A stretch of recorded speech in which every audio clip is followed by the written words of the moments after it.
So, hello ma'am, my name is Giselle Segura and I am from Group A.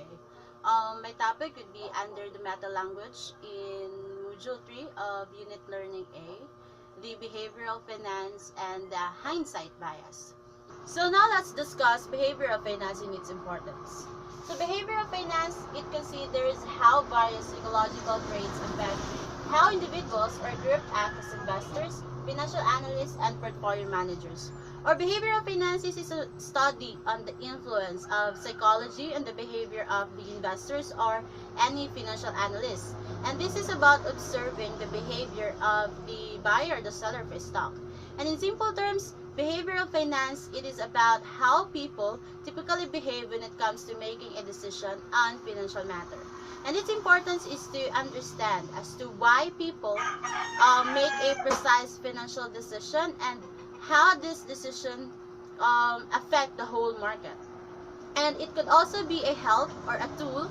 It could also help to avoid emotional driven speculation that could lead to financial losses on the investor's point of view. And thus, behavioral finance could be also a tool in the wealth management strategy.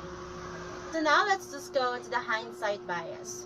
So hindsight bias, it is a tendency after an event for an individual to believe that he or she predicts it. Or hindsight bias is also known as the knew it all along phenomenon, which is a misconception after the fact that one knew that they were right in the beginning. So hindsight bias, it is an assumption that someone has a special talent in predicting an outcome before it happens, and it is also a common failure in the individual investors. So for example is that many people now claims that the technology bubble way back in 1990s and 2000s were very obvious. So this is a clear example of a hindsight bias, since if the formation of the bubble had been really obvious at that time, it wouldn't have escalated and eventually burst.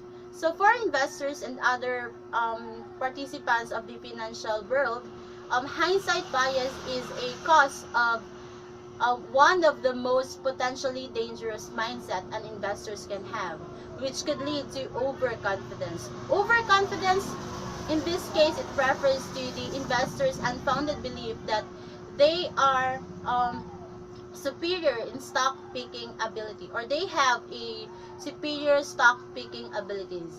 And I guess that would be all about my report, ma'am, and I hope you had a good day. Thank you so much.